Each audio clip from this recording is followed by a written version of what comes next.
আসসালামু আলাইকুম। আশা করি সকলেই ভালো আছেন। আপনাদের নতুন একটি ভিডিওতে স্বাগত। আপনারা জানেন যারা আমার ভিডিও দেখেন গত কয়েকদিন আগে আমি ২ টি ভিডিও আপলোড করেছিলাম। হাঁসের 95% ডিম পাড়ার আদর্শ খাবার নিয়ে।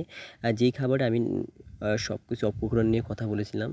কিন্তু আমরা খাবার দেওয়ার পরও হাঁস কিছু মিনারেলস ঘাটতি বা ক্যালসিয়ামের ঘাটতি, আ বিভিন্ন ঔষধ বিভিন্ন প্রাকৃতিক উপাদানের ঘাটতি থেকে যায়। এই ঘাটতি সম্পূর্ণভাবে পূরণ করার জন্য আমরা সাপ্লিমেন্ট হিসেবে কিছু ওষুধ ব্যবহার করে থাকি। এই ওষুধগুলোর মধ্যে একটা ওষুধ অন্যতম হচ্ছে ক্যালপ্লেক্স। এই ক্যালপ্লেক্স ওষুধটা কেন খাওয়াবেন? এই ক্যালপ্লেক্স ওষুধটা হচ্ছে ক্যালসিয়াম সমৃদ্ধ। আর এই ক্যালপ্লেক্স ওষুধে পেয়ে যাবেন আপনারা ক্যালসিয়াম 3.40%, ফসফরাস 1.70% এবং ভিটামিন D3 পাওয়া যাবেন 20 লাখ আইইউ। আইইউ হচ্ছে একটি ইন্টারন্যাশনাল ইউনিট। ভিটামিন ডি3 কেন দেয়?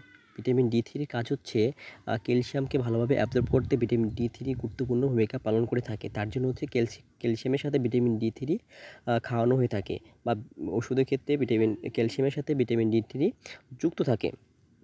এখন ক্যালসিয়ামের কাজটা কী? ক্যালসিয়ামের কাজ হচ্ছে যদি হাঁস ও মুরগি বিভিন্ন সময় পাতলা আবরণযুক্ত ডিম পেড়ে থাকে, সেই ডিমটা পারে না যদি ক্যালসিয়ামের ঘাটতি না থাকে। আর হচ্ছে অনেক সময় হাড্ডির যে ক্ষয়রোধ, এই ক্ষয়রোধের ক্ষেত্রেও ক্যালসিয়াম খুব গুরুত্বপূর্ণ ভূমিকা পালন করে। তাছাড়া রোগ প্রতিরোধ ক্ষমতা বাড়াতে, তারপর হচ্ছে যেকোনো আ মুরগি বা হাঁস মুরগিকে খাওয়ানো যায় এর ওয়েটটাকে ঠিক রাখতে। আসলে ক্যালসিয়ামের ভূমিকা খুবই গুরুত্বপূর্ণ। কারণ হচ্ছে একটি দেহ কাঠামো গঠনে অবশ্যই মেরুদণ্ড বা বোনের খুবই গুরুত্বপূর্ণ ভূমিকা পালন থাকে, যার মূল উপাদান হচ্ছে আমরা জানি হার্ডি বা বোনের মূল উপাদান হচ্ছে ক্যালসিয়াম। তো ক্যালসিয়াম খুবই গুরুত্বপূর্ণ ভূমিকা রয়েছে। তাছাড়া আপনারা পাশাপাশি এটার ডিম উৎপাদনও বাড়াতে সক্ষম। কারণ সব কিছু ঠিক থাকলে ডিম উৎপাদন স্বাভাবিক থাকবে ও ওই ধারা অব্যাহত থাকবে। যদি খাবার-দাবারের ক্ষেত্রে ক্যালসিয়াম পর্যাপ্ত পরিমাণে থাকে তাহলে ডিম পাড়া অব্যাহত থাকবে। আর এই ওষুধটা খাওয়ানোর নিয়ম হচ্ছে 2.5 মিলি ১ লিটার পানিতে। আর যদি আপনারা পানির সাথে খাওয়ান, তাহলে খাবারের সাথে খাওয়ান তাহলে হচ্ছে একটু বেশি দিবেন।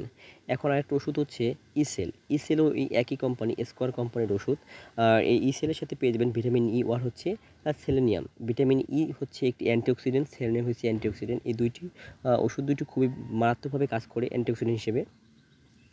সেলের কাজ কি? যখন হচ্ছে নতুন একটি হাঁস মুরগি ডিম পাড়া অবস্থা থাকে তখন হচ্ছে এর পাইপথ যেখান থেকে ডিম আসে সেই জায়গাটা খুবই হার্ড থাকে। আর ইসেলের কাজ হচ্ছে ওই জায়গাটাকে পিচ্ছিল করে, যার জন্য হচ্ছে ইজিলি হাঁস বা মুরগি ডিম পাড়তে সক্ষম। তাছাড়া হচ্ছে নতুন কুড়িয়ে আনতে ডিমের, হাঁস মুরগির রোগ প্রতিরোধ ক্ষমতা বাড়াতে।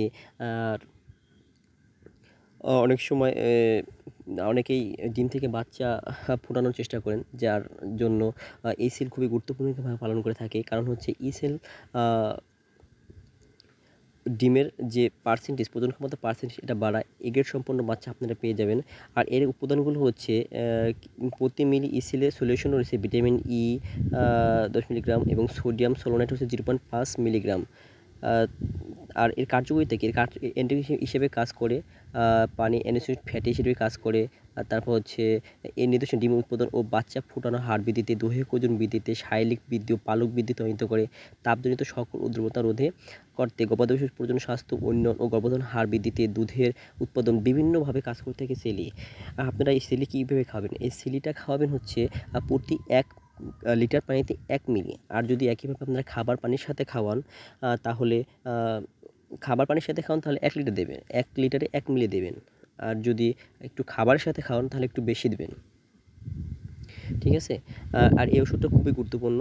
আমরা যারা হাঁস মুরগি পালন করে থাকি, যারা খামারিগণ আছে বা প্রান্তিক খামারি আছে, তাদের ক্ষেত্রে এই ওষুধগুলো ব্যবহার করে থাকে। এই ওষুধটা খুবই গুরুত্বপূর্ণ একটা ওষুধ। আপনারা চাইলেও এটাও ব্যবহার করতে পারেন।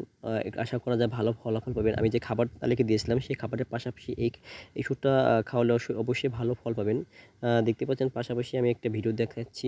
এটা হচ্ছে মাথা পদ্ধতিতে বিভিন্ন চিচিঙ্গা আর হচ্ছে করলা চাষের কিছু ভিডিও দেখছেন। এটা হচ্ছে নিজ পদ্ধতিতে বর্ষাকালে আমরা মাচা পদ্ধতিতে বা বস্তা পদ্ধতিতে লাগিয়ে থাকি। আশা করি আপনারা ভিডিওটার মধ্যে আজকে যা শিখলেন অবশ্যই এটা বাসায় করে দেখবেন বা হাঁস মুরগি খাওয়াবেন, তাহলে অবশ্যই একটি ভালো একটা ফল পাবেন। দেখা হবে অন্য কোনো ভিডিওতে। সকলে ভালো থাকবেন আর আমার চ্যানেলটি সাবস্ক্রাইব, একটি লাইক ও কমেন্ট করবেন কিছু জানার থাকলে। ধন্যবাদ সকলকে ভিডিও দেখার জন্য।